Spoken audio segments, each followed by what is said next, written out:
about time. What's going on? Rumor report. This is the Rumor Report. Talk to him. With Angela Yee on The Breakfast Club.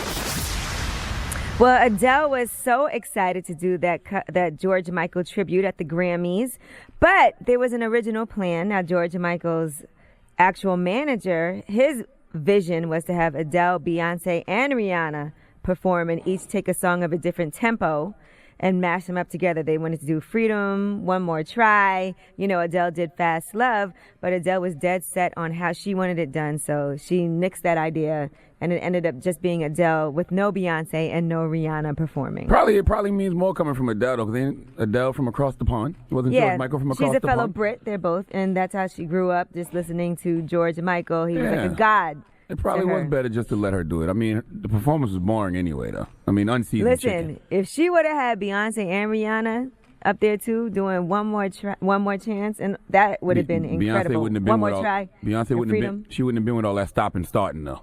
No. Stopping the performance because you messed up. You better get it right from the first time. Should have killed it from the start. Yep. No, I think that would have been incredible. All right, Michael Jackson, in the meantime, Thriller has sold 33 million copies and streams. It's the best-selling release in history ever. It's the first album ever to go 33 times diamond. Wasn't Thriller already that, though? No.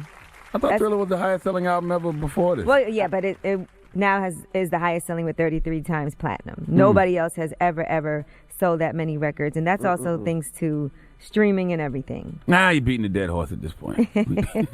like he needs another plaque. All right, Rob Kardashian and Blac Chyna have split up yet again, and the wedding plans are off. This is according to People. According to People magazine, they have split a while ago. They're both trying to be mature about it. They said it was less dramatic this time. They've had their ups and downs, a very complicated history with their families, as we all know. But it appears now that they are not going to be doing their show, and things have been very strained, thanks to the Rob and Chyna show as well. So that's it. It's over. Don't worry, Rob. She'll be back in March. It's All-Star Weekend. She just wanted to break up with you for the weekend. She'll be back. All right. Unless she's going to CIAA. If she's going to CIAA, you got to wait till March. If not, she'll be back next week. There's a warrant out for Darrelle Revis's arrest.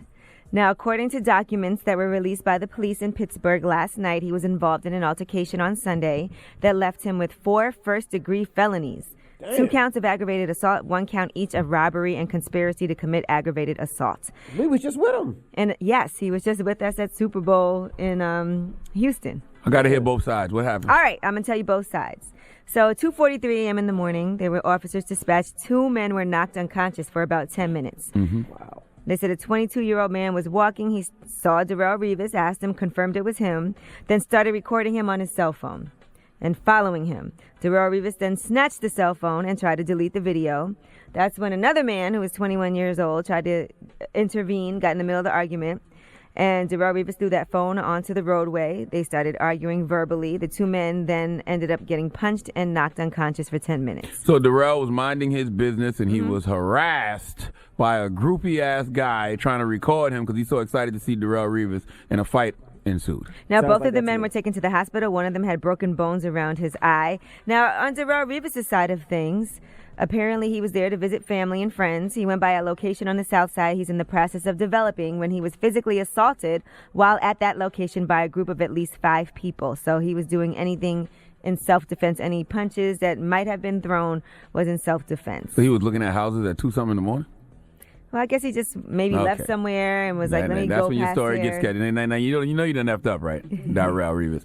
Now, come on now. That's when it gets sketchy. But if you're having money invested and you're out and you're not that far from a location, you might just stroll by. Not at 2 in the morning. No.